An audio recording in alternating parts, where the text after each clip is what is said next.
Sy was verskriklik lief vir treinry. Want dit het haar lewe gekos.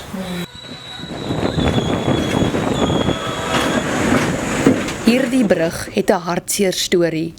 By Forestasie buite Stellenbosch is die 18-jarige Megan Smith in November verlede jaar deur 'n trein doodgery, toe sy en haar niggie en vriend kortpad hierlangs gekies het.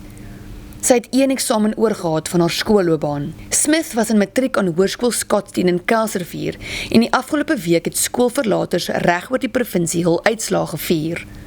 Vir Megan se ouers was dit 'n moeilike dag. Abraham en Maria moes sonder hul dogter aan hulle sy haar uitslae gaan haal. Kyk, onderwysers hulle eintlik die rapport vir ons gebring het. Maar toe skrap ons toe die moed bymekaar, toe gaan ons maar nou die rapport self gaan afhaal. Maar dit is baie emosioneel eintlik vir ons gewees. Want ek het net gevoel, maar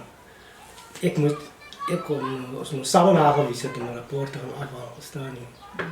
Maar het was dus ek sê, as jy met tranen is, net die verlange wat daar is, man. Maar tog het Megan se uitslae vir haar pa Abraham 'n tipe berusting gebied.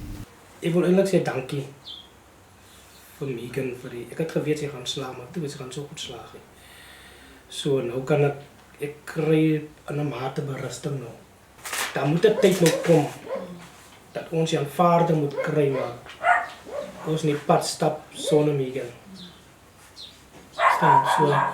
Daai hoofstukkie gaan nou in ons lewe moet begin. Ons kan nie in die verlede lewend aan vasklou nie. En ek sê baie keer, as jy aan 'n tou hang, die tou kan jou hande lelik seer, maar wat jy wil laat gaan nie. Maar as jy die tou laat gaan, dan is dit maklik kry jy nie seer nie.